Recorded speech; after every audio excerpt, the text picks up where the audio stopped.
Hi, my name is Mike, and I'm here to read a comic. And today's comic is Superman, issue number 256, dated September 1972. Overall, this was a fine issue. There was nothing really in the story itself that stood out. There are a couple of concepts here that are pretty interesting since we're living through some of them. In fact, I think Cary Bates here missed an opportunity on a Transformers franchise because he basically created it in this issue here. Take a look at the cover. Somewhat unusual in that the cover is representative of the B story and not the A story. And it's understandable once you read the A story, because I have no doubt that after Cary Bates had submitted the script, the cover guys like Nick Cardy, they trying to figure out how to represent a synopsis of this story on the cover, and I bet you they were baffled. I kind of had a belief that maybe.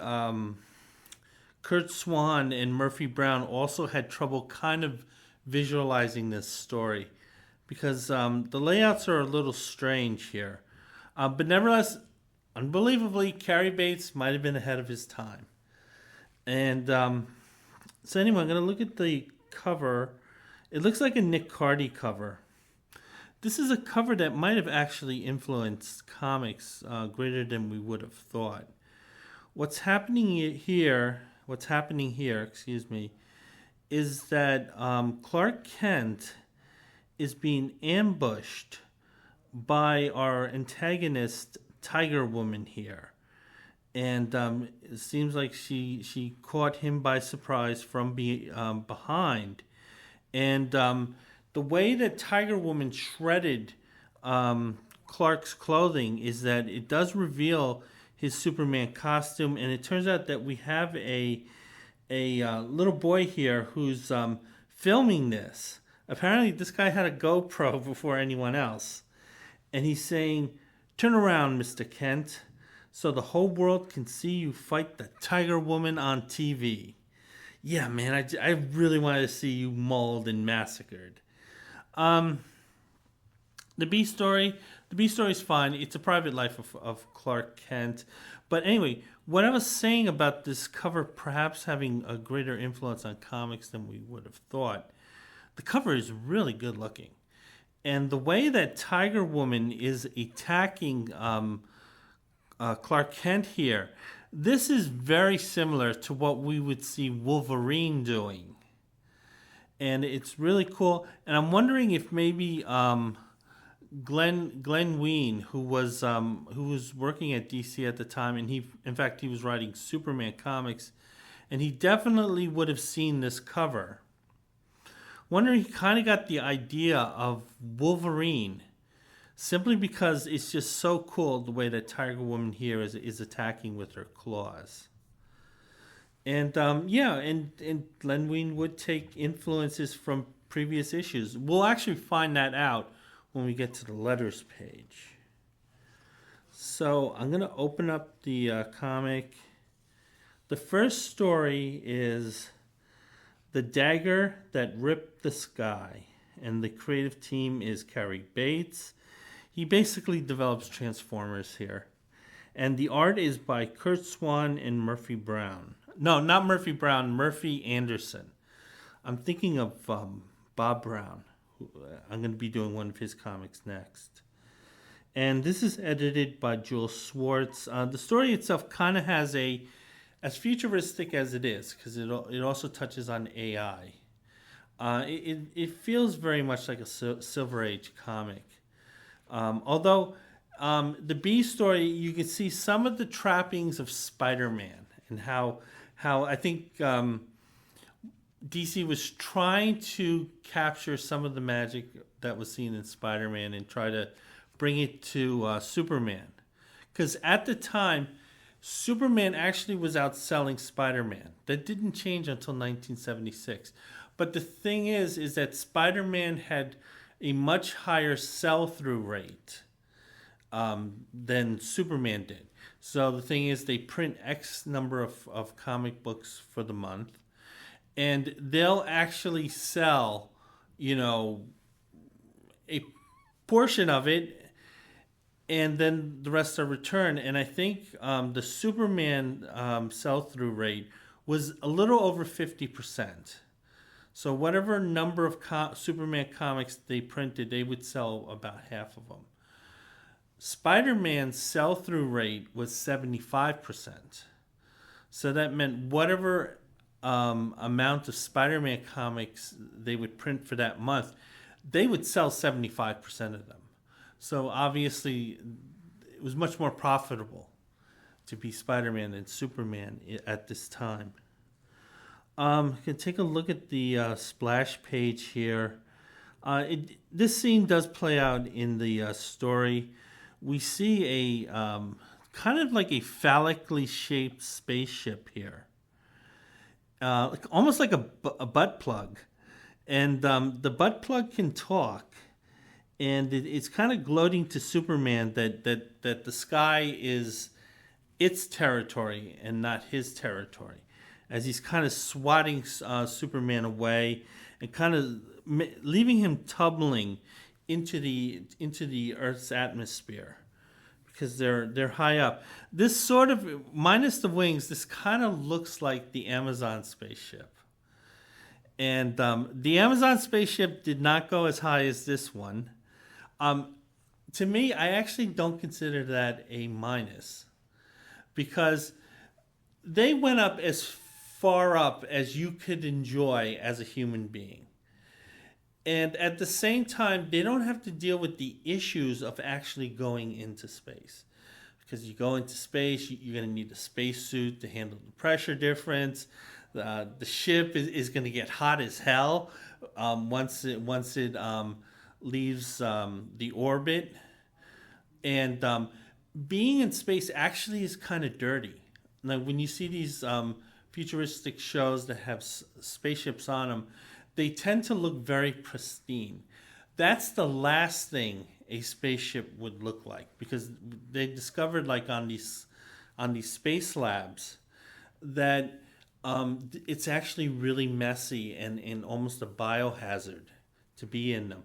Because the thing is, you have to recycle the air, and you have to recycle the air that's there. And the thing is, obviously, you have people. They're speaking. They're expelling all types of fluids passively. Whether it's through sweat, spit, teary eyes, things like that. And that stuff hangs around in the air. They can only filter out so much.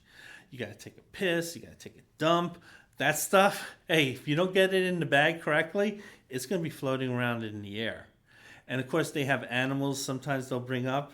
And those things, they're definitely going to be peeing and shitting if they're on a spaceship. And that stuff stays in the air. You fart, that stays in the air, because there's no exchange of oxygen. You have to recycle it.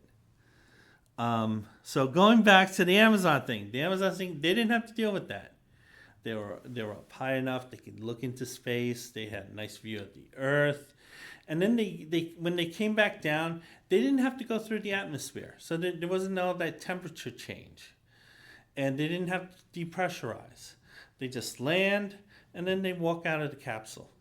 To me, that's great. I don't know why people are criticizing the ship for not doing that. I mean, I can understand them criticizing astronaut Katy Perry, but not the trip itself. Okay, so I'm gonna read sort of the prologue here. The dangerous foes who have clashed with Superman are formidable in number and deadly in combat. He has battled man and nature, defended Earth against hostile aliens, brawled with the most fearsome of beasts. But never, ever has he come up against an enemy like the menace you are about to meet. Lean back, look to the clouds, and behold, the dagger that ripped the sky. And again, actually, that isn't necessarily hyperbole, because this is basically Spider-Man. This is basically Superman, versus AI. Okay, God damn it! Even I have Spider-Man on the mind reading a Superman comic. Okay, so the action takes place in a small rural town in Nevada called Bent Fork, and I guess this is kind of one of these rural towns. Although they seem to have a high tech industry, which is very unusual for rural towns. But nevertheless, these are very simple, salt of the earth, home folk from rural America. These are people of the land, the common clay of the New West. You know, morons. And they're doing what you would expect from them. They are together as a mob, and they are looking for some instant justice here. In fact, they're actually quite proud of their intolerance. We have one person saying here, 100 years ago, Bent Fork citizens had a reputation for hard justice and a good number of lynchings. Our great granddaddies knew how to handle troublemakers, and so do we. The law won't remove this menace. We gotta handle it ourselves. Oh, brother, this guy stinks! So, okay, so you kind of get an idea that these are not very tolerant people, and they just want some good old-fashioned instant justice here. So they arrive at the Starfire Aircraft Company. So this is sort of like on the outskirts of town, this is sort of like the one big industrial complex here. And it's just basically a series of hangars. And from the point of view of being inside one of the hangars, we get to see the torches of the crowd as they're coming closer. And then we see the wing here of an aircraft. And again, this is sort of kind of an unusual way to kind of lay out the story at this point. Like I said, I think these guys had trouble laying out this story. And we see that the mob is able to break into the hangar here. They see the object of their discontent, and it's an aircraft here. The aircraft is currently unmanned, but nevertheless, they're going to take out all their anger and frustration out on this aircraft. This aircraft that they've experienced has been tormenting them on an almost personal basis. But it turns out that the aircraft itself actually does have an intelligence, and it does have a self-awareness, and it does even have a consciousness, which in Star Trek Next Generation, in the episode Measure of a Man, this is the qualifications of life. If you remember that episode, it's a great episode where Data's on trial trying to prove that he's a sentient being. Single data, and forgive me, Commander, is a curiosity. A wonder even, but thousands of datas. Isn't that becoming a race? So there's a little of that. I wonder how many of those Star Trek writers were kind of reading these Superman comics. So anyway, the aircraft itself does have a intelligence, and it does have a self-preservation instinct. So the aircraft is warning the mob not to do anything to damage it. It looks like the aircraft inside the hangar is activated at this point. Now you have the mob that's inside the hangar here, so they have to make way, because the aircraft is just starting its liftoff right here, dead from this spot, and it breaks out of the hangar, and it flies into the the sky, the night sky, I should add. And it's saying, I have to prove myself. And now no one can stop me. So this is sort of an intelligence that does have some insecurities, and it does have a need to prove itself. So it's Monday morning, and we're in Metropolis, and Clark Kent is heading to his job at the TV station. However, he's fully expected to go mass transit. When Superman is Clark Kent, or when Clark Kent is himself, he's a mass transit guy. However, in this case, that's not going to happen because Morgan Edge, who is the big media mogul who had bought the Daily Planet and a bunch of other media entities, he's the new boss, and he sent out a helicopter to pick up Clark from home. And the helicopter pilot is instructing Clark, calling out from the window, disturbing all these people. Attention, Mr. Kent. Do not take the subway to your office. I've been instructed by Mr. Edge to pick you up on your rooftop. And Clark is a little surprised by this. But nevertheless, he is complying. He knows who's the boss is. He knows Mr. Edge is the boss. He knows Mr. Edge is a bit of a crank, and he's a bit eccentric. Eccentric is a nice way of saying that person's crazy, but they have lots of money. And the thing is, he kind of knows that Morgan Edge is going to ask or expect Clark to come up with a big job. And Clark's even thinking, Kent, I got a job for you. And he's predicting that's what Mr. Edge will tell him. So, that's kind of a play on the words on, this is a job for Superman. So anyway, the two of them are on the helicopter here. And the helicopter pilot isn't very talkative. And he's just simply instructing Clark on what to do. Apparently, they have a videotape camera set up here. I guess this is kind of a Zoom call, 1972. And the thing is that Clark is now communicating directly with Morgan Edge in this kind of, Zoom call here. And it turns out that there have been some strange sightings seen in the Las Vegas area. And Morgan Edge is kind of a crank, kind of a weirdo. He kind of likes these TMZ type shows. He's the guy who wants to watch, Ghost Hunters and stuff like that.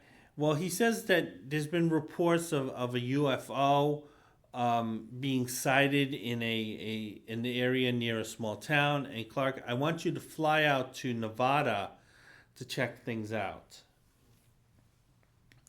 Now, Morgan Edge, who's quite sensitive, he notices a smirking look from Clark Kent, because it's kind of established the two don't really see eye to eye. They're not necessarily enemies in any way, but I think Clark kind of looks down a little bit on Morgan Edge, thinks he's just kind of this rich weirdo who wants to turn, serious news into the National Enquirer. Although in terms of an economic model, Mr. Edge was correct. But nevertheless, he doesn't like being smirked at by the employees. And Morgan Edge is saying, listen, this is what's going on. There's a UFO, and I feel that this is real. And I want you to have some type of story for me in time for the 6 o'clock news. So we see Clark is kind of going to be working under a deadline here. So anyway, Clark has to be very passive. He has to be very careful about the type of words he has to choose describing Morgan Edge. So he just kind of just mumbles to himself, but loudly enough for the helicopter pilot to hear the original Mr. Warmth, which is kind of one of those things where you kind of like, you're not directly criticizing him, but you kind of like are sending that message. The pilot isn't interested in this at all. And he's ignoring him. Clark is thinking that, hey, I wouldn't put it past Morgan Edge to actually bug the cockpit of this helicopter.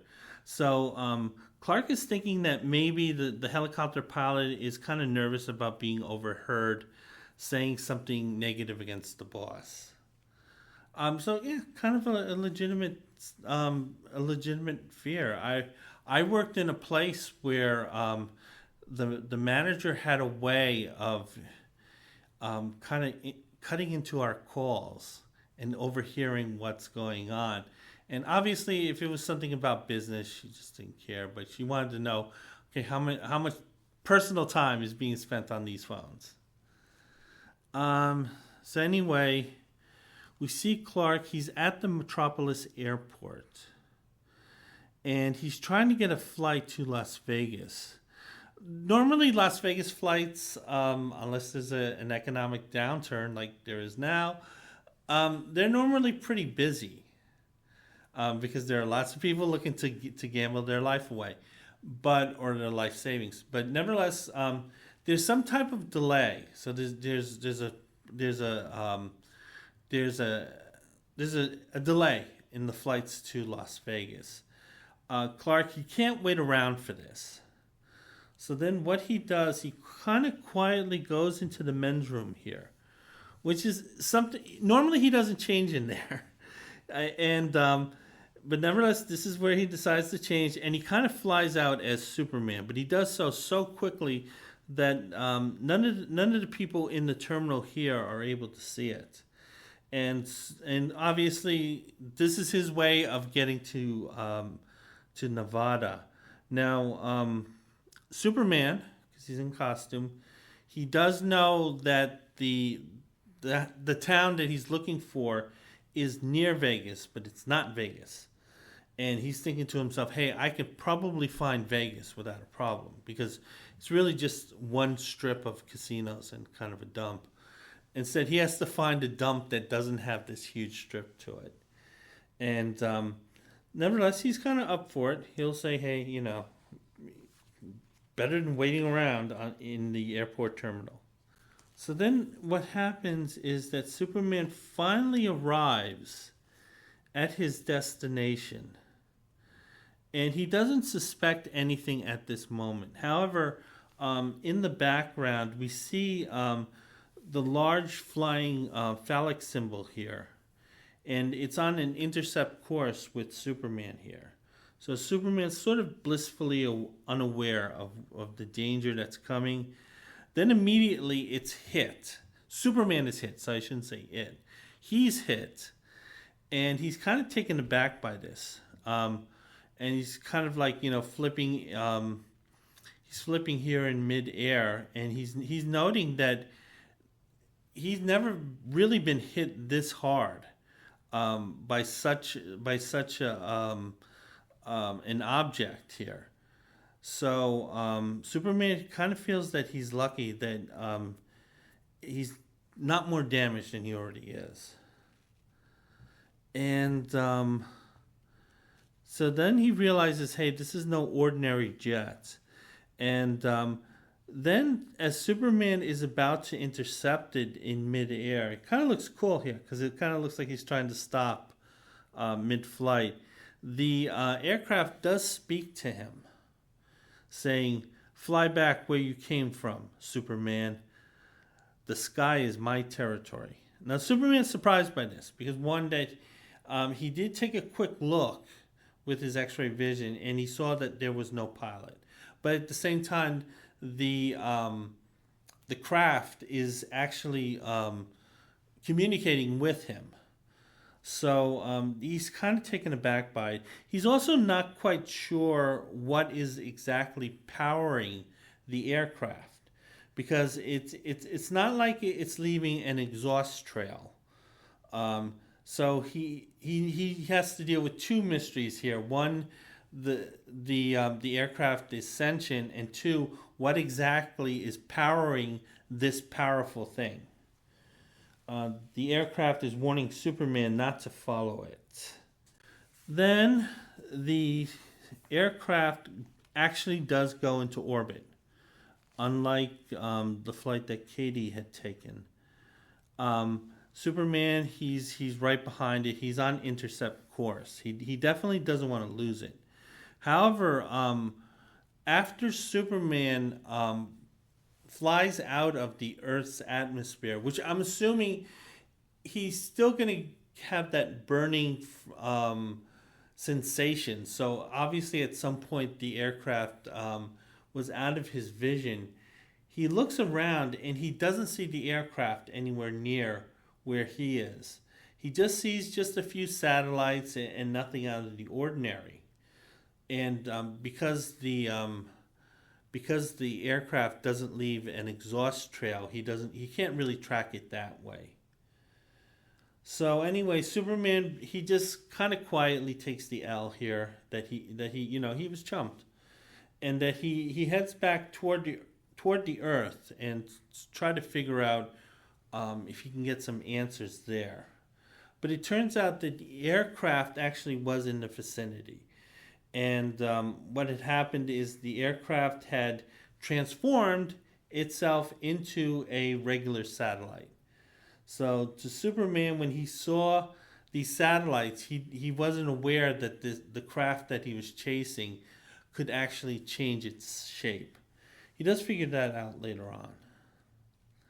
So then the aircraft, because again it's a sentient intelligence, it's gloating over its victory over Superman here, and then it heads back toward Earth, toward the same Nevada area, because this is kind of personal with this aircraft here, as to what it's doing. And then Superman, we cut to Superman. Superman's flying around. He's trying to figure out what's going on, and trying to think about everything he knows about this craft. Because apparently this aircraft wasn't in news. Congress had decided to cut its funding, which is a very rare thing, because once a military project is underway, they almost never get defunded. But in this case, it was defunded. And the reason why it was defunded was that they had found out that the cosmic rays, which powered the ship, it was really too dangerous. It was really having a lot of negative side effects, and because of the danger of using cosmic rays to power this ship, they had decided to kind of end the program. So now we're back in town in Bent Fork, and now it's Clark Kent. This is his time to shine, and he's kind of giving these man on the street interviews with the residents of this small town. In fact, this town is so small that they have dirt roads.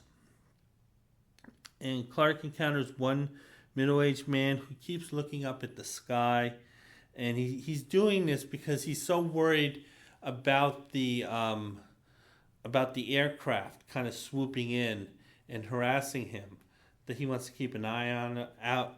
He wants to keep an eye out on it. We see Clark, he's interviewing an old woman, and she's saying, "It's like a vulture, always circling above our town, waiting for us to die."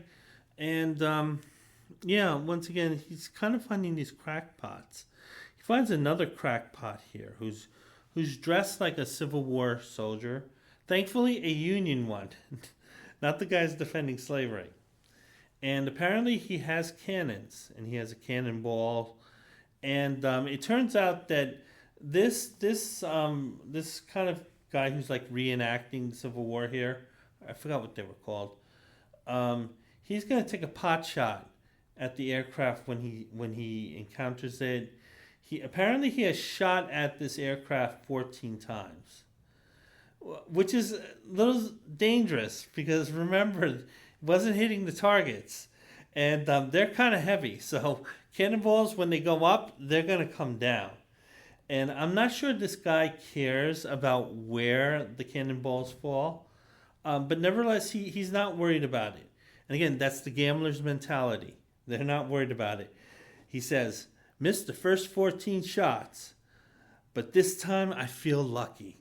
This is how this guy ended up homeless. And we see another woman here. She's kind of youngish, but kind of more in her 30s. She's kind of reenacting what she's seen of the plane. I don't know. Maybe with the way she looks and Clark in this trench coat, I'm thinking maybe she shared, hey, listen, my hourly rate is. But nevertheless, Clark, he goes back to the hotel. He's noticing that the people in this town are real crackpots. And he doesn't quite understand what's going on. But he does feel like these people are under some type of influence. So he feels that there's something influencing the people of this place because they're acting a little too strange. Obviously, he would expect a certain amount of strangeness, but he's getting way too much strangeness. And Clark is thinking that, hey, I should go to the aircraft company Starfire, since they're the ones who built this thing, and I'll see what information I can get. However, I think I would have more luck if I visited them as Superman rather than Clark Kent. And that's exactly what happens the next morning. So Superman is visiting the Starfire aircraft company here. It's somewhat of a quasi-military complex in that I'm sure it's a private company, but there are military personnel there overseeing the project here. They're pouring millions of dollars in it, so they're going to have some of their guys actually at the facility checking things out.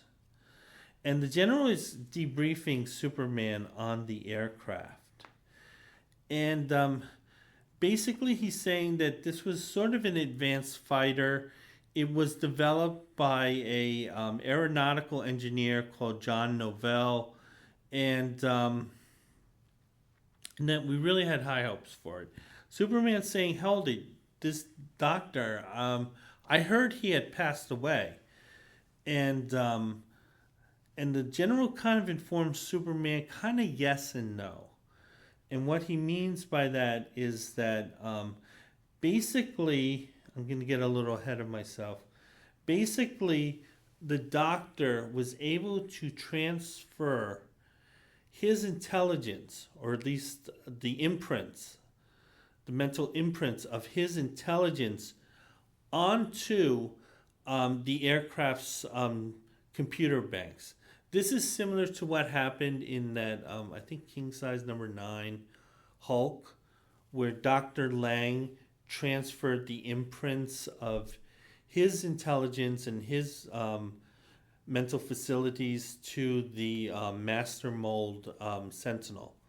So again, this is sort of like, I guess, maybe a personalized AI, because all the computer learning is coming from one single source.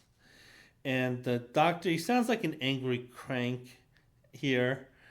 He's one of these, guys, hey, I'm fine with you cutting government waste and government spending. Make sure it's not going to affect me, though. And he found out it did affect him. So he FO'd. And because of this, he's very angry and very bitter, but not toward himself, of course. And what he is going to do, and he videotaped this. So this is the videotape that the general is playing to Superman, is that the doctor here is saying that he's determined to keep this weapons program going on, even after he's passed away.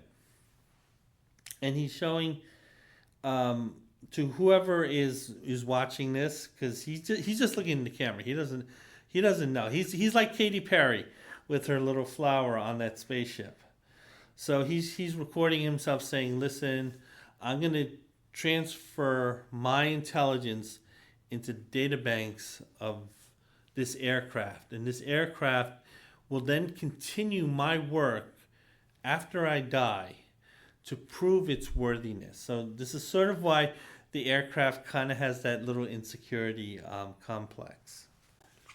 Okay, so bitter old white man is still on his rant here. This guy's definitely a listener of talk radio. And anyway, he's saying basically is that once I make this transfer, this aircraft will be completely self-efficient. It will be completely sentient, and it knows what I want to do, and it's going to prove itself as something having value. Because remember, the Congress had stopped funding this program because the ship was deemed too dangerous. So anyway, the general he's finished playing the tapes. He shows Superman the helmet that the doctor had used to transfer his intelligence to the data banks. Excuse me. My throat's a little sore. And turns out Superman's kind of impressed with the technology here. Honestly, this technology is way cooler than this aircraft. Because aircraft, I mean, come on, military aircraft, every 10 years they're out of date. This thing is way more valuable. It's similar to, I guess, like Spider-Man comics where Peter Parker, he developed the web fluid to help him be Spider-Man so he could sell more photos. Whereas, he could have took the web fluid and went to Elmer's glue and made millions. So anyway, as they're talking about what a dope this doctor was and how he doesn't know anything about, really making real money, suddenly a robot bursts through the room here. It kind of looks a little like the robot in Lost in Space. It also kind of looks a little like Paulie's robot in Rocky IV. Superman, he's being warned. He was told that he was already warned before. So this is obviously the aircraft shifting its shape. Again, something that's really kind of valuable, much more valuable than the aircraft itself. Superman is noting that the voice cadence that he's hearing from the robot kind of matches the voice cadence from the aircraft. So while Superman doesn't know that the aircraft has the ability to change its shape, nevertheless, he knows he's dealing with the same intelligence. The robot, he immediately fires upon Superman here. Superman protects the general using his chest, similar to like the TV show where the crooks would always shoot at Superman. The bullets would bounce and then they would throw the guns at him. Kind of a similar thing here, except the general is doing something a little dirty here. Superman is providing cover for the general. The general is cowling behind Superman, but he's really kind of close to Superman's butt, and it gives me a feeling that maybe he's kind of feeling Superman up here. The general's like, hey, this is my one opportunity to feel up Superman, and I'm going to take advantage of it.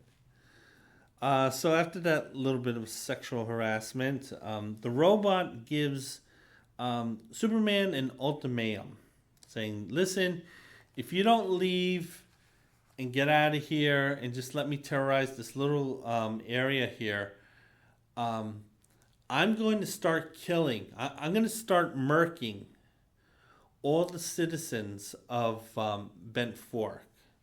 So Superman is basically being extorted at this point, and the lives of the citizens are in the balance. The general, he's concerned about the creature, not the creature, the robot. The robot is leaving the room. The general's beseeching Superman not to let it go. Superman says, don't worry about that dude, I got this covered. However, when Superman leaps out of the room and he goes into the hallway, he suddenly can't see the robot anymore. So he doesn't know where the robot disappeared to. However, we as the reader, we see a metallic telephone booth here, which were fairly common around 1972. It's been a long time since I've seen one, though, in the wild. But it turns out that the telephone booth here, which is something that Superman would kind of bypass normally, it starts to transform into a racing car. And again, this transformation isn't very clear. If you look at the panel, you get an idea that maybe neither of the artists could properly visualize what type of transformation could have been done here, which may be the reason why Cary Bates kind of overlooked this idea of, I say, a transformer, because he was looking at this comic. He said, "God damn it, these guys can't visualize for shit."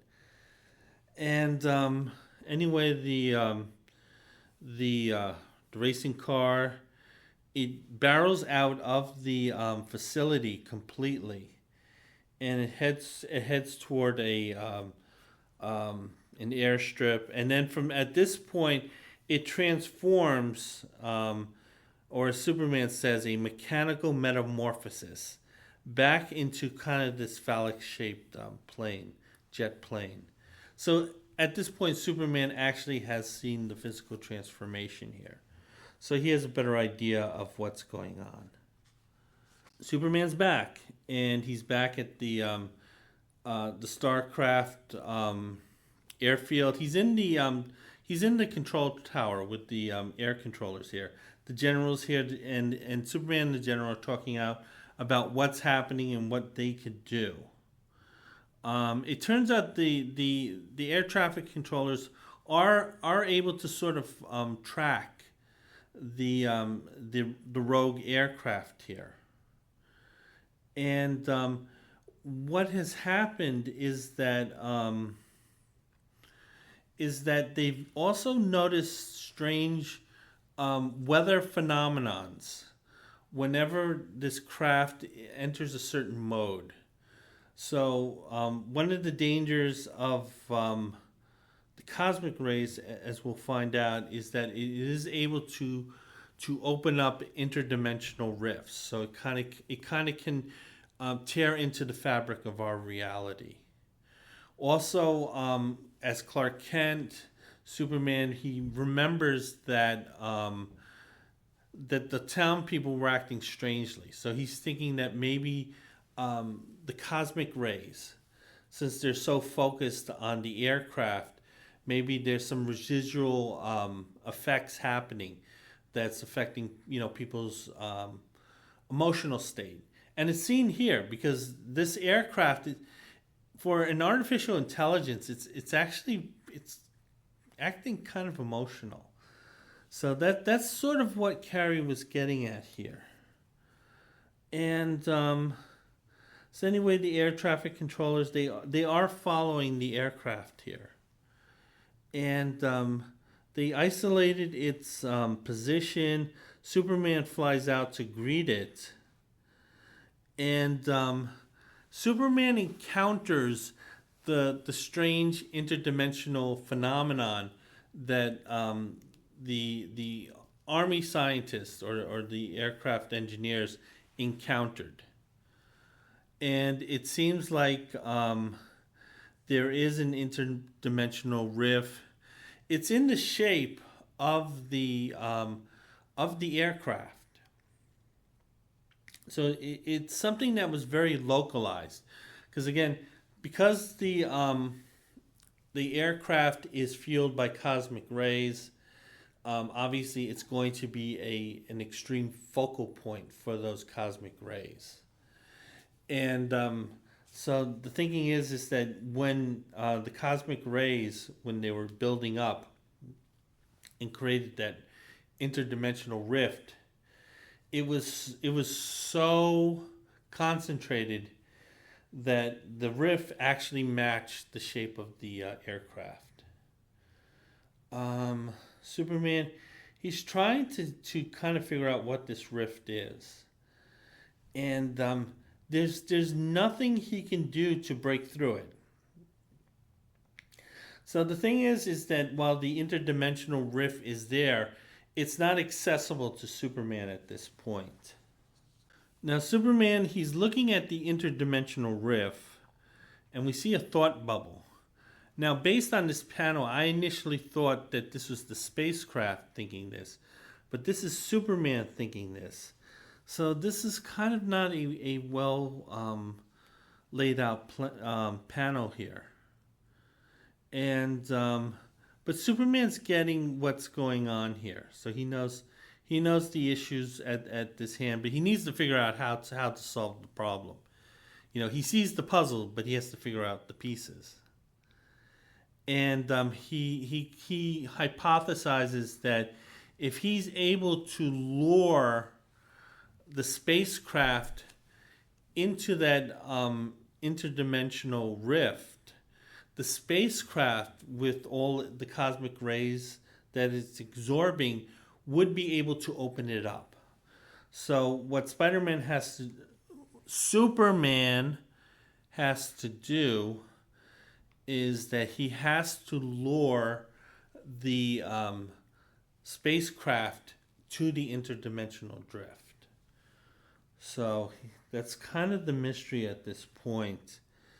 And then we go back to the spacecraft. The spacecraft is thinking to itself, because it's not really a villain, that I've been patrolling the area all day, but my electronic eye sensors show no trace of Superman. He knew he wouldn't endanger the lives of Ben Fork and ignore my threat. So at this point, the aircraft believes it's on top.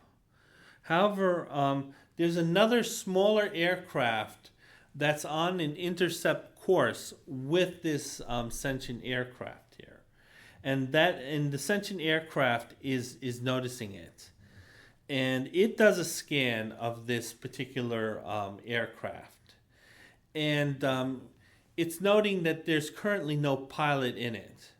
So the sentient aircraft might be thinking that it does have a rival in some way. And again, this is an insecure aircraft. It needs to prove itself. And the thing is that the aircraft that had just came into the area is actually quite agile. And it's actually showing itself to be kind of a equal in terms of performance. Now we're seeing things from the aircraft's point of view. And this is the story taking that. The aircraft is confused about where this plane came from. However, it's confident that its abilities to kind of absorb and to use cosmic rays as an energy source will ultimately, show it to be superior. However, the smaller aircraft is able to elude the larger one, the sentient one. The smaller aircraft is also able to kind of like skate circles around the sentient aircraft. And again, this is a sensitive feeling aircraft. And so it's beginning to have a lot of doubts, and it's beginning to feel foolish. And it's taking it out on the smaller aircraft here. So the sentient aircraft has forgotten about Superman, and it's focusing on destroying this smaller aircraft that's showing it up, that's showing him up or showing it up. So then the two they're chasing each other.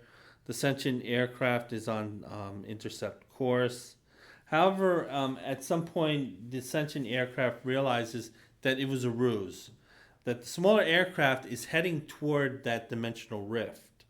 And the thing is, the momentum of this chase is also going to bring the sentient aircraft into the rift too. And what Superman had hypothesized had happened, the sentient aircraft got close enough to the rift that the rift opened. This allows the smaller aircraft to enter that rift, and it also is forcing the larger sentient aircraft into that rift because it can't stop its momentum. That was a wordful, a mouthful, I should say. Then it turns out both aircrafts are in this sort of kind of interdimensional space here. So they're in a new dimension here. It turns out the smaller aircraft was actually being piloted by Superman, who's kind of hiding in the rear. Kind of like the way, Han Solo and Chewie would sometimes have to hide in the Millennium Falcon. But hey, it turns out this sentient aircraft had Star Wars technology. So anyway, Superman comes out of his aircraft, and he has a plan on how to subdue the sentient aircraft. And what he does is that he has a specialized fluid. It looks sort of like a liquid metal, and Superman is coating the sentient aircraft in this liquid metal here. And the idea is that once this liquid sort of hardens and becomes mirror-like, it will deflect cosmic rays in from getting into the ship and powering it. So the kind of the influence of these cosmic rays, which we kind of find out was sort of a drug for the sentient aircraft, it's been cut off. Obviously, this also cuts off the power source, so the aircraft is a lot easier for Superman to deal with. So Superman is leading the aircraft out of this interdimensional space here. And it seems like Superman is noticing something strange is happening. And what's happening is that there's been a change in the aircraft's demeanor. The cosmic rays were acting as a drug to that intelligence. So that's sort of why it was like cranky and mean-spirited and so forth. Because, I mean, this aircraft threatened to murk an entire town. And the thing is that now the intelligence is back to being what the Doctor normally was. And he's kind of a friendly, easygoing guy. So the aircraft is kind of taking that demeanor at this point. And the aircraft the intelligence, I should say, finally understands why the government ended this program and why the using of cosmic rays was so dangerous. Now we're heading for the conclusion to the story. A lot of expository dialogue coming from the aircraft. It's basically repenting for what it done. Superman notices a strange noise from the aircraft itself. And then the aircraft, which is Silver Dagger, if I've forgotten to mention that, it flies out of control and it's heading toward the ground. And it seems like at this point, the intelligence has actually left the machine here. So the Doctor has died basically a second time. However, just before the aircraft does hit the ground, Superman does save it. He saves it from being smashed. Remember, he's very protective of government property. So he's saying, listen, I'm not going to allow this taxpayer money to be damaged. And then Superman has an idea that while the aircraft in and of itself won't be of use, we'll still put it on display. We'll put it probably in the Smithsonian. We'll say this is a guy who was ahead of his time, which is true. He developed the Transformers franchise, and he created AI. And that's it. That's how the story ends. I thought it was a fine story. I think also another Star Trek story I can tie into this story along with Measure of a Man. I forgot the name of it, but it was one where a brother-sister duel were both scientists, and they had came up with the hypothesis that that space warp travel was somehow damaging the fabric of our reality. So it was sort of like almost like a climate change episode. And the thing is, obviously, the scientists were having a hard time convincing people of their findings because Starfleet is entirely based on warp travel.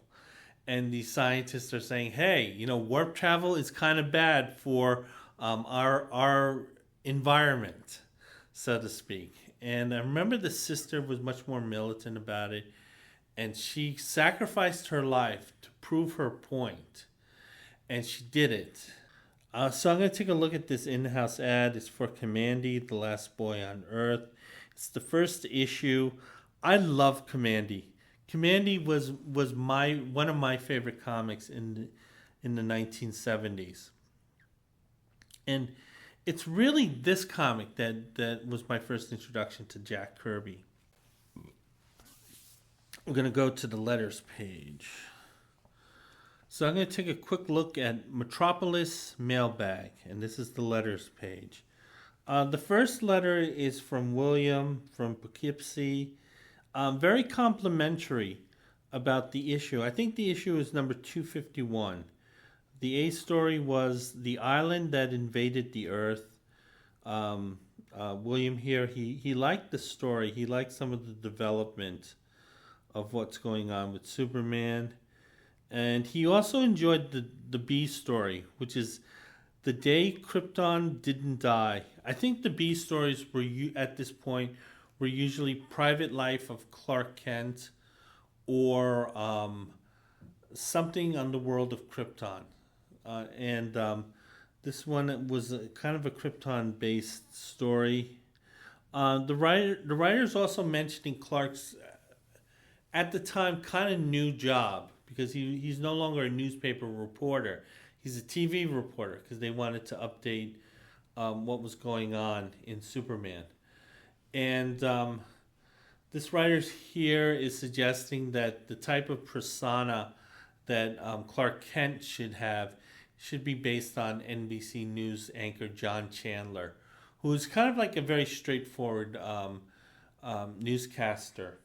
And and the writer's kind of saying, don't try to, to modern up Clark Kent, because this is sort of a problem. It's kind of like a generational problem. Superman was always 29 years old.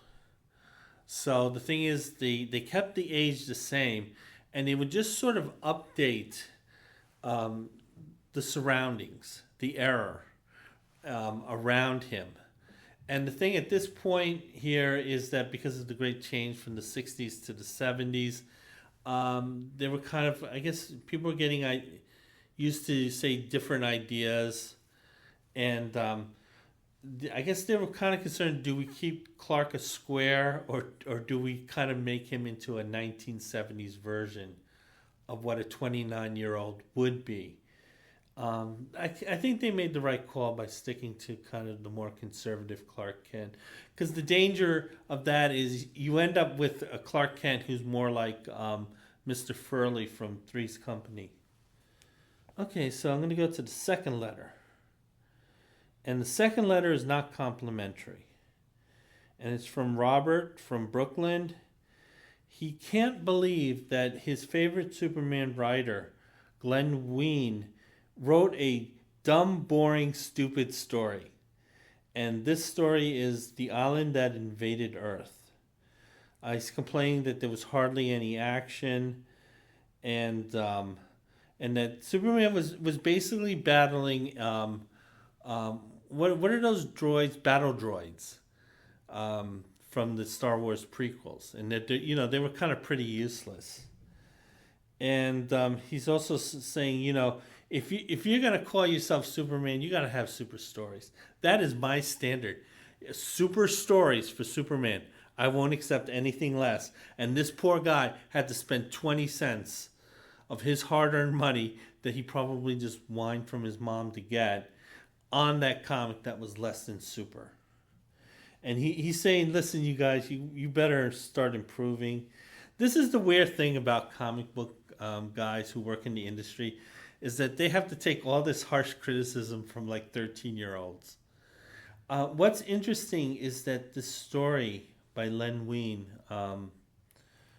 it's called "The Island That Invaded the Earth," was one that Wein had kind of used in Giant Size X-Men 1. If you remember in that comic, the villain, the antagonist, was actually an alien life form that took the form of an island.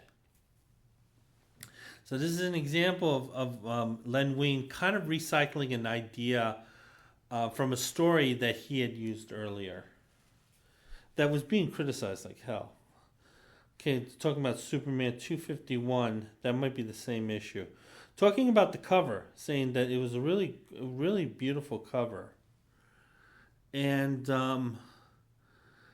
saying that he liked the A story, that's the island that invaded the Earth. So he liked the A story, but I don't think he liked the B story. Okay, so he liked the A story, he didn't like the B story. The other writer, the other letterer, I should say, liked both stories. And one other writer didn't like either one of those stories. So kind of covering the gambit here. So he's saying that yeah, it's kind of he's just saying that the B story is stupid. And editorials telling Frank here, again, all New Yorkers, that Neil Adams had done the cover, and that Len Wein says he has some ideas about the origin of the egg seed, which would exceed your wildest guesses. But he's saving them for a future story. Yeah, Giant Size X-Men 1. And yeah, they're talking about the other story. So that's it with the letters. Now I'm going to get into the B story. And the same creative team for the A story was also the creative team for the B story. The story's, I think, a little bit better laid out. It's a more direct story. It's the title of it is "Brother for a Day," and it definitely seems like what's going on was based on a program. I don't know if it still exists, called Big Brothers. And Big Brothers was a program where children, particularly boys who did not have a male presence at home, they could be, quote, mentored by a big brother who would sort of like adopt them for a day, and kind of the idea was that they would mentor them and give them kind of like a male guidance. If you take it on the surface, it seems like a very good program. I know my mom had given money to this program. However, exceedingly bad things could happen based on the premise of this program. I don't know if those things went on. They probably did, but I'm not sure how the overall program went. I don't think it exists anymore, but I'm not sure. So anyway, we're told here that basically it's like kind of like the Big Brothers thing. It'd be like, a big brother would say, spend one Saturday a month with the kid, and would kind of be kind of a temporary father figure. And it turns out there are 4 youngsters here, and they're a part of this program. And they just been assigned their big brother for the month. And one kid here, he's noting that his big brother is going to be an NFL athlete called Ram Rogers. Ram Rogers. Okay, yeah. I want my 14-year-old kid kind of being really close to a guy called Ram, and he's bragging that he's going to learn how to throw a football like a pro. This other kid, he says his big brother is going to be an astronaut. This is 1972. Astronauts were still a big deal. Kind of less of a big deal now, because apparently Katy Perry and Gayle King, they're astronauts. So we could see how the occupation of astronauts has fallen. But nevertheless, this kid, he's excited about his astronaut big brother. He's going to be flown not to Epstein's Island, but to Cape Kennedy. Another kid here has a TV actor who does westerns. And that's going to be his big brother. Kind of looks like the guy from Bonanza, the really husky guy. But this might be, John Wayne or kind of Clint Eastwood. Westerns were sort of dying out at this point. But, they were still being made. And the last kid, and this is the kid, the ginger, who has quite an attitude. He finds that he's getting Clark Kent as his big brother. So he's seeing all these really cool guys getting kind of these cool big brothers, and he's stuck with kind of stuffy, boring Clark Kent as his big brother. We take a look at him. He's a ginger. He also now I know these are supposed to represent freckles, but it looks more like he has the measles. Which today, yeah, there's a chance your kid has measles. So it's a little timely in a negative way, though, here. But nevertheless, he's not too happy about having Clark Kent as his big brother. This is a bummer to him. And we see that the kids are being picked up by helicopter. So all the kids are on the roof, and the other three big brothers apparently were able to get a helicopter service to pick up their kids.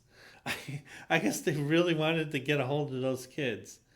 And the thing is, our ginger protagonist, his name is Mickey Moran. He's still on the roof, waiting for his ride to come. But the thing is, it's not like with Lois Lane in Superman 78. Clark Kent is here. He walked up the flight of stairs, so he actually walked onto the roof. Back in the 70s, there really was not much of an issue with the tenants accessing the roof, which seems strange, because the thing is that sometimes people would go up to kind of talk or relax or kind of hang out on the roof. Also, the thing is, there were clotheslines on the roof, so if you wanted to air dry your clothing, most buildings were the roofs were accessible, and they would have clotheslines. Obviously, this is a very dangerous situation. It's not a safe situation. In addition, the people on the 6th floor would hear the footprints of the people on the roof, and that drove them nuts. I know I had one neighbor who yelled at my mom because my mom was always on the roof drying her clothes. So anyway, they're on the roof. The kid has a real attitude here. He might want to be a little dangerous, because Clark could kind of chuck him off the side of this building here. He kind of the kind of attitude he has kind of reminds me of the kid that was in Superman 4. I tell you who I'd write a letter to that would do some good. Who, Santa Claus? No, Superman. So, but nevertheless, Clark is going to be very gracious. He volunteered for this program. And he says, hey, you and me, we're going to be buddies. I love kids. But the thing is that Clark Kent, Superman, he loves clowning kids too. We saw that in one of the Supermans, where he had a bunch of blind kids, and he put them in this anti-gravity chamber where, they're blind. So they're just floating around. They're smashing into each other. They're smashing into the walls. They're like having broken teeth. They're having broken noses. And Superman's just laughing his ass off. And then he rubs it into these blind kids. He's like half in his Superman outfit. half in his Clark Kent civilian clothing. He's saying, listen, I just changed in front of these kids and they didn't see a thing. I mean, come on. Blind, not seeing a thing, get it? This is the type of thing on a TV show, Bloopers, Bleepers, and Blunders, that was a TV show on NBC in the mid 80s. They played a practical joke on Stevie Wonder where they changed the position of all his furniture that he had memorized for years. And that was the practical joke. So this is the type of thing that Clark Kent likes doing to kids. So anyway, kid's not impressed with Clark Kent. He thinks to himself, oh brother, what a brother. He has the personality of a cracked egg.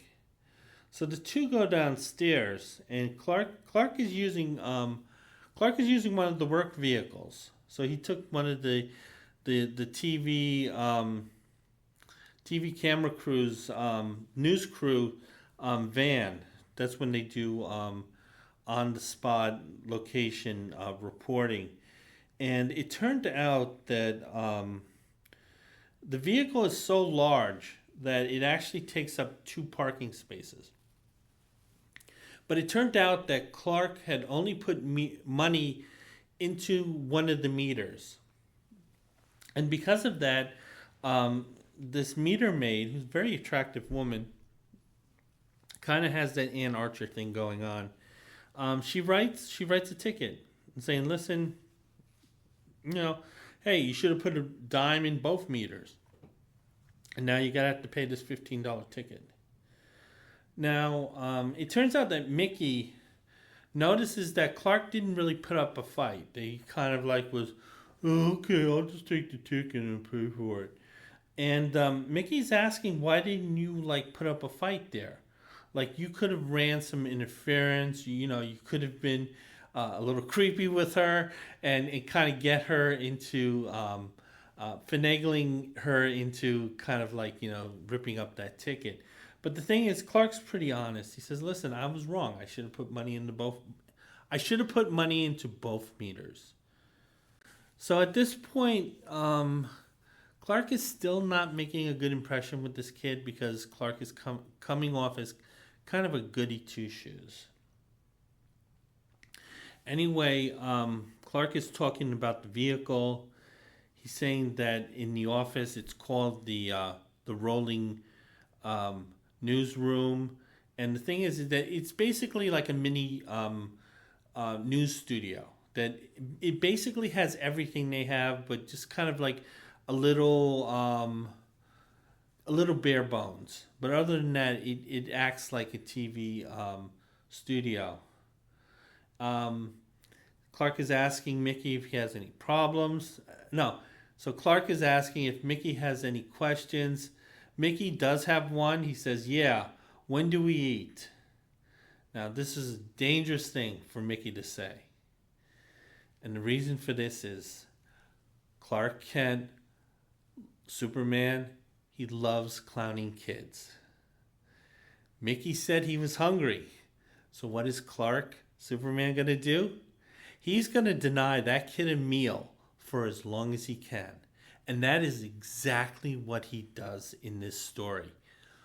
No matter how much Mickey protests that he is hungry, Clark, bless his heart, will come up with an excuse to make sure that kid does not get a meal. So again, this is cruel clowning here. Now, after Mickey had said that, he says, well, there's time for that later. But first we have to head out to the open forest. I'm going to film the migration of rare yellow speckled wormers for a TV documentary on wild birds. Now you think about this. Clark can just, kind of go somewhere. They can have a little meal. He said, no, we have to go bird watching, which is time consuming a hobby as anything. In addition, we have to look for this particular bird, which is going to take us longer. Then I have to film the footage, and I have to make sure I have enough footage for this TV documentary before you can eat. So again, this is just Superman being this is Clark being a super dick. And the kid's saying, "I'm too hungry to see straight." He's just whining and bitching. He wants to eat. And this kid, as bratty as he is, I mean, nevertheless, to deny him food is just horrible. Then, as they're driving along, it looks like they're driving into a national forest. And we see some carnies coming out of the forest. And they're looking to flag down Clark in his van here. Now, neither Clark or the kid know what they're doing here. They definitely do stand out here. One of them is dressed kind of like the traditional magician outfit. We see another person who's a little person here, and then we see.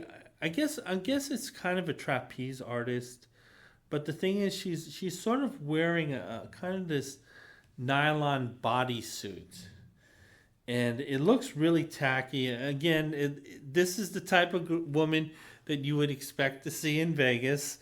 You would expect her to quote you your hourly rate, and she's with the trapeze artist, I should say. Sorry, the brownies. The gummies are kicking in. And it turned out that what had happened is that the magician fellow here is actually a hypnotist. And he was working on a new act. He was working with a new talent. Kind of has a Tina Louise look to her. And it was sort of like a Tiger Woman trope they were working on. And what had happened is that the hypnotist had successfully hypnotized this woman into believing that she was an actual tiger. So she's obviously taking the traits of a wild beast, the tiger at this point. Take a look at the outfit. Actually, it's not really a bad outfit here. And in fact, this is something that would be somewhat considered fashionably dressed today. Probably not the boots though, but definitely kind of this bodysuit here. So anyway, the thing is, the hypnotist, he was too successful in what he did, and he completely hypnotized this woman to believing that she is actually a tiger. And the thing is, they're saying that in her present state, because they're immediately going to be wondering, is she on shrooms or not, is whether she could actually get killed. She could actually kill someone, or she can actually be killed. And they sort of need help into finding her before anything of severe consequence would happen. So anyway, the hypnotist says that there's one way of breaking the hypnotic spell, and that is to show her reflection. And this sort of works into the conclusion of the story. So the thing is that the carnies have a mirror. So what they're going to do is that once they encounter her, once they show her reflection, she'll break out of this hypnotic spell. So this is what the hypnotist is telling Clark and Mickey here on how to break this spell. Clark, he's fine. He's fine with this long hunt for this person. It means denying Mickey a meal. And Mickey, by the way, is saying, "Oh, I'd rather eat." So Clark is hearing this. He has super hearing, so he's hearing this. But nevertheless, Clark is volunteering his little brother to complete this search. Clark is saying, "Don't worry, you can eat afterwards. Come on, dude, it's just eating." And what Clark does is that he kind of attaches, I guess, a 1970s version of a GoPro on Mickey. But rather than the camera being strapped to Mickey's head, which you gotta Clark, he said, okay, I'm not going to clown him that badly. But nevertheless, he has a camera strapped onto his right shoulder here. Mickey, he just sees this as something out of Star Trek. Remember, Star Wars wasn't created yet. And so the sci-fi reference was always going to be Star Trek.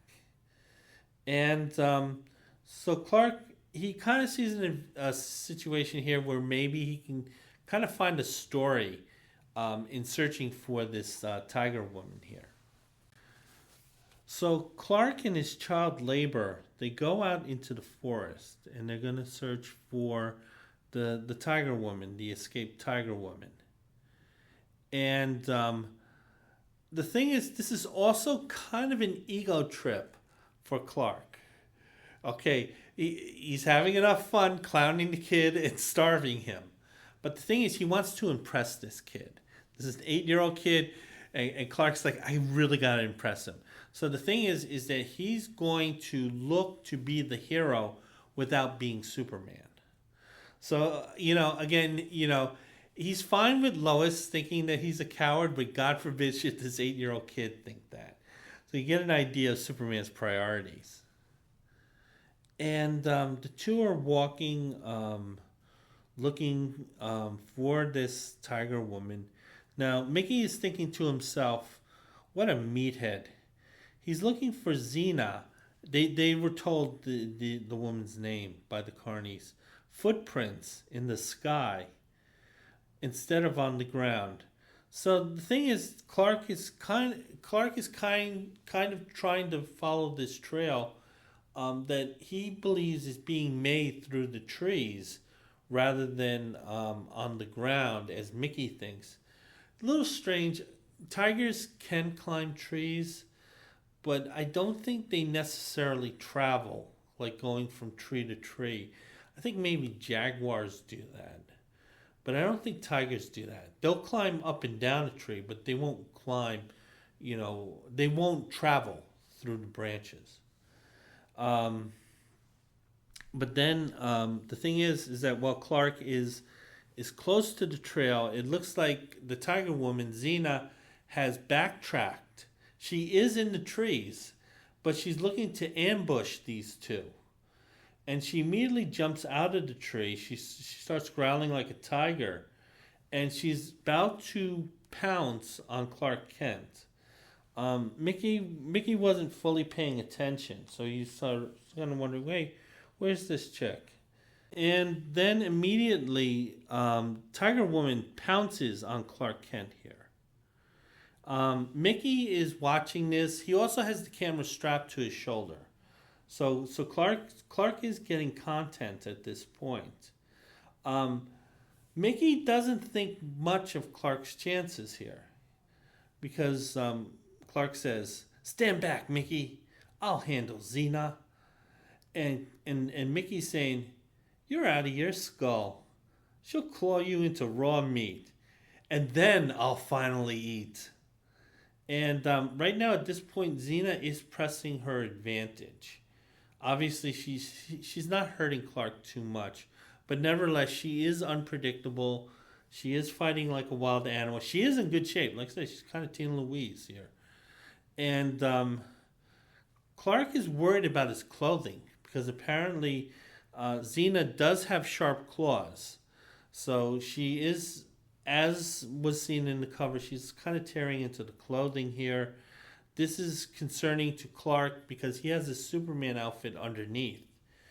And, there's Mickey there, and Mickey has the camera, so there's going to be undeniable proof if Xena tears enough clothing away off of Clark, I should say. Clark has an idea. He sees some flowers called pitcher plants. I have no idea whether this is real or not. I get the feeling it isn't. And then Tiger Woman kicks Clark into the patch of these pitcher plants, which is exactly what Clark wants. And I had mentioned earlier that Clark is here. He's dressed in a suit and tie, and he also has his fedora, and that does play a role right now, because apparently these pitcher plants are like pitchers of water, and they contain water. So what's going on is that Clark is busting open the bulbs of these flowers, and the water is collecting in his fedora. So he's kind of like milking these plants, and his fedora is the bucket. Now Xena, she's pressing her advantage. She's getting closer and closer to Clark. Again, there's no human consciousness in her attack. She's purely a tiger woman. However, Clark is ready for her because his fedora is full of water here. And then it turns out that the water has a reflection. And when Clark gets his fedora close enough to Tiger Woman looks in it. She sees her reflection in the water. And that's enough to trigger the end of the hypnotic spell. So now she's back to Xena, the normal human being. And she doesn't know why she's there. She's a little confused. The last thing she does remember is the hypnotist hypnotizing her. But then after the hypnotic effect took place, she has no memory of what's going on. So she's a little traumatized here at this point. Although, again, somewhat fashionably dressed. She does have a nice body.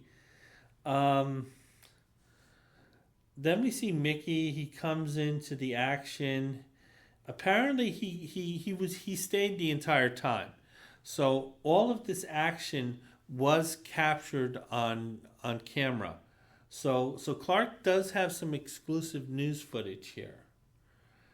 And but the thing is, again, Clark only wants validation from this 8-year-old kid. This 8-year-old ginger who looks like he has the measles. And the thing is that Mickey isn't giving him that validation. Because remember, it was the reflection from the water in Clark's fedora that broke the spell. But Mickey believes that it was actually Xena seeing her reflection in Clark's eyeglasses that broke the spell. So at this point, Clark kind of gives up on seeking this validation from this young boy. He realizes, hey, anything I said, this kid's not going to believe me. I'll just comfort myself in the fact that I denied this kid a meal for a few hours. So then Clark kind of gives up. He realizes this kid just hates him. And there's nothing he can do to change that situation. So we get to the last panel here. And Clark decides that he's going to finally give Mickey his meal. But the thing is, Clark forgot that there's water in his fedora. So he puts the fedora on his head, and he ends up kind of giving himself kind of a bucket splash here. The kid, all he cares about is that he's finally going to eat. He yells, "It's about time," when Clark tells him that, hey, we'll get something to eat.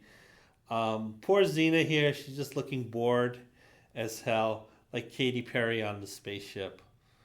And that's it. And that is my review of Superman issue number 256. And I hope to have more reviews up soon. Bye.